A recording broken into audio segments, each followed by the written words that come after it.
Be vegan, make peace, do good deeds, heaven, Godspeed. Our programs offer many languages. Please visit suprememastertv.com/schedule. Nos programmes offrent plusieurs langues. Veuillez visiter suprememastertv.com/schedule. Nuestros programas ofrecen varios idiomas. Visiten suprememastertv.com/schedule. Rancangan kami menawarkan banyak bahasa. Sila kunjungi suprememastertv.com/kehadapan-schedule. Miniature Gardens, Beauty in Tiny Spaces. Continue watching to find out more. Every animal, whether human or non-human, has a heart. We all bleed. We all have feelings. We all want to nurture the young and care for one another. Dr. Joanne Kong, DMA, vegan.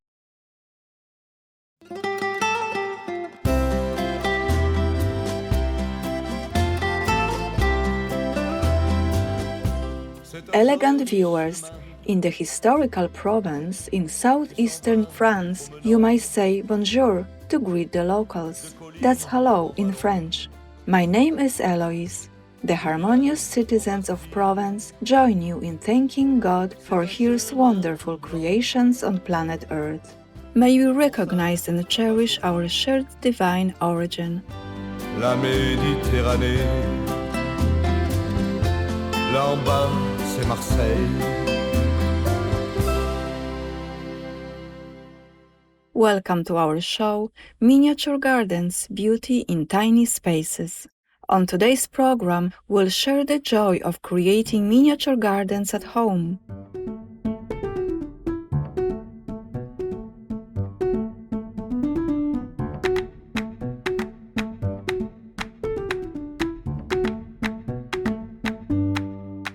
As living spaces in cities have reduced in size, many people no longer have gardens.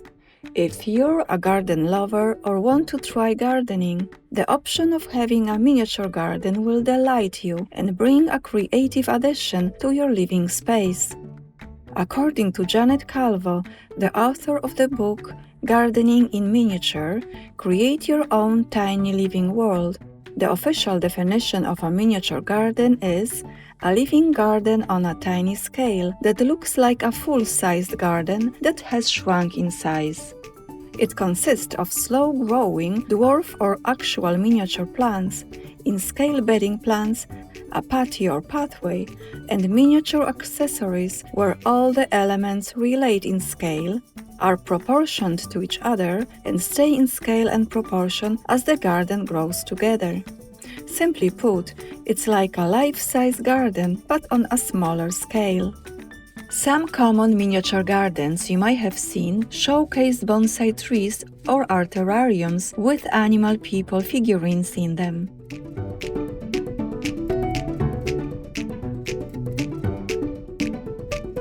Fairy-themed miniature gardens, as well as those with teacups, have become quite popular, as are ones with a railroad track and train. Various plants and rocks can be used to decorate a mini garden, and the container can be anything from a plant pot to trays of all shapes and sizes.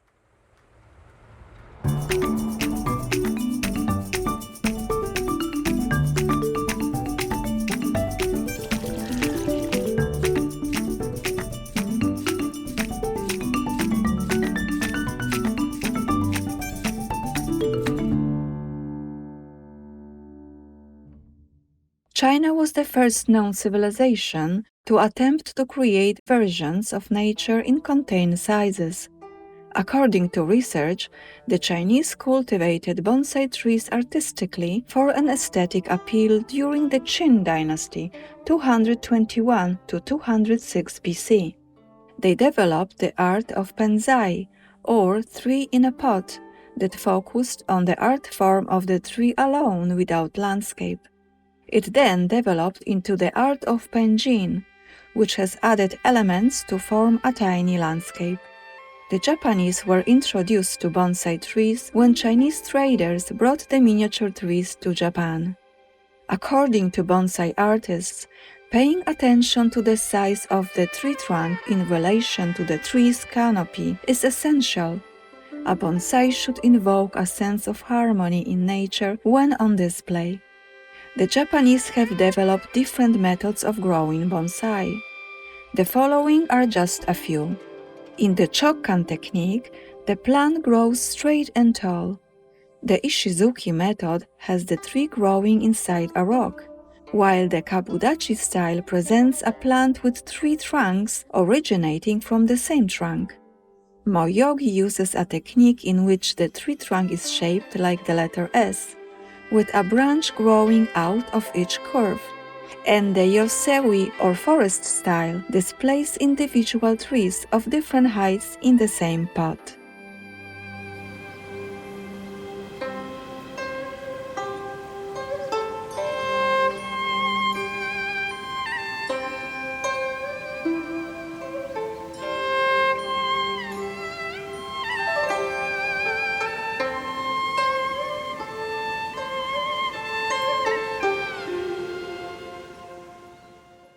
Another type of miniature garden is the terrarium, which was accidentally created by English botanist Dr. Nathaniel Bagshot Ward in 1842. For the uninitiated, it might look as if plants could not survive in such an environment, but it's quite the opposite. The closed structure of a terrarium allows water to evaporate and condense in a water cycle that prevents the plants from becoming too dry and enables them to thrive. Terrariums are great for people who live in small spaces. They consist of glass containers filled with miniature plants that grow in a glass jar or a tiny glass conservatory. They add beauty to the environment, are easy to care for, and are a great addition to your office or home.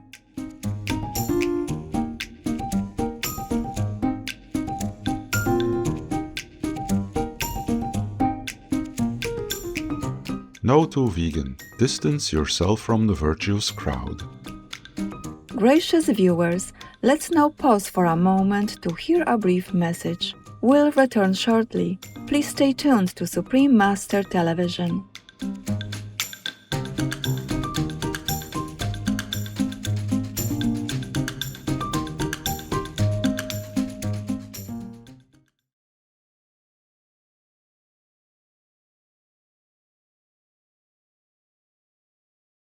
Welcome back to our show Profiling Miniature Gardens.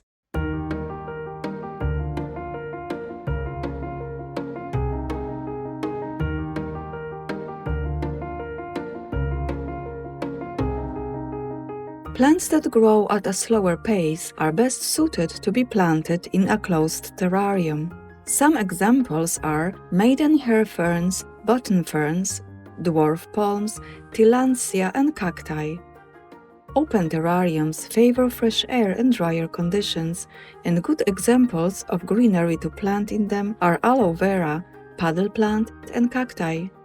Be aware that direct sunlight might cause too much heat inside a terrarium, so make sure that you place it in a shaded place during the hottest part of the day.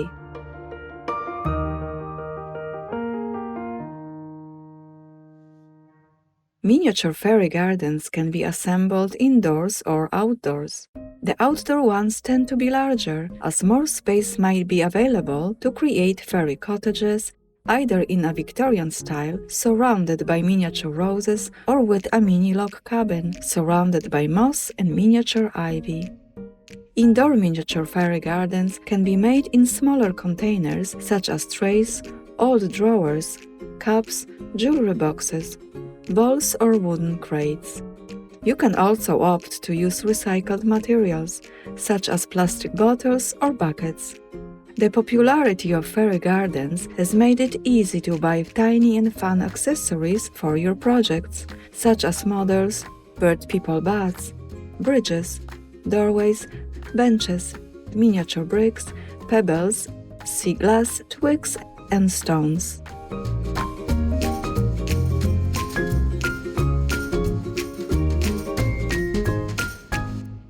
New York-based landscape designer and artist Paula Hayes creates elegant hand-blown glass terrariums in sculpted forms. They house live plants and minerals and vary in size from giant terrariums to smaller teardrop-shaped containers. The mini bird people bat is another one of Pola's beautiful creations. She says, "I made it as a reminder of devotion and taking that moment to care about the birds and flowers, to slow down for a minute and do something beautiful."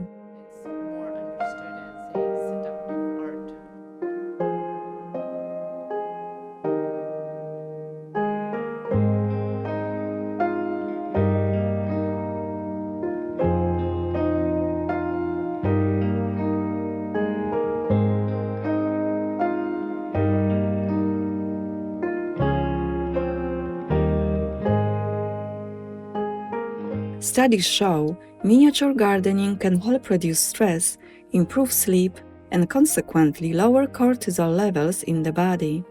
It can be a fun and creative hobby for children as well. Another great benefit of this art is bonding among parents, children, along with grandparents and grandchildren as they build their small garden together. Are you ready to make a mini garden of your own? Let's watch how to create one in this demonstration. We need to prepare a pot, a small house, small pebbles, and a variety of succulent plants. Begin by adding succulent potting soil to the pot, then smooth out the surface. Put a small container upside down in a corner to serve as the foundation for the house. We'll build the garden around the house.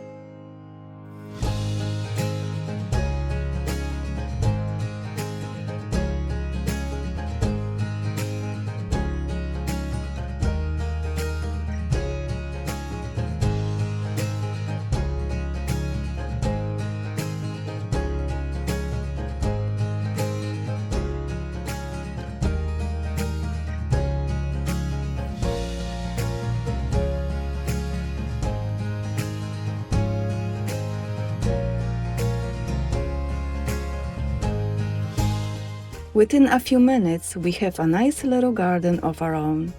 You can take the idea and experiment with different plants and flowers of your liking. Have fun creating your own space of beauty for enjoyment and relaxation.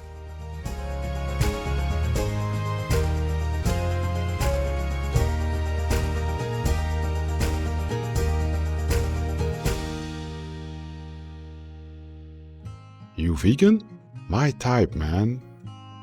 Contented viewers, thank you for your company today during our show, Miniature Gardens, Beauty in Tiny Spaces. Up next is Indra Loka, the Heaven on Earth Animal Sanctuary, with Dr. Indra Lahiri, vegan, part 2 of 2, May goodness and serenity be your lifelong companions. Be vegan, make peace, do good deeds, hell not reach. Our programs offer many languages. Please visit suprememastertv.com/schedule and suprememastertv.com/AJAR.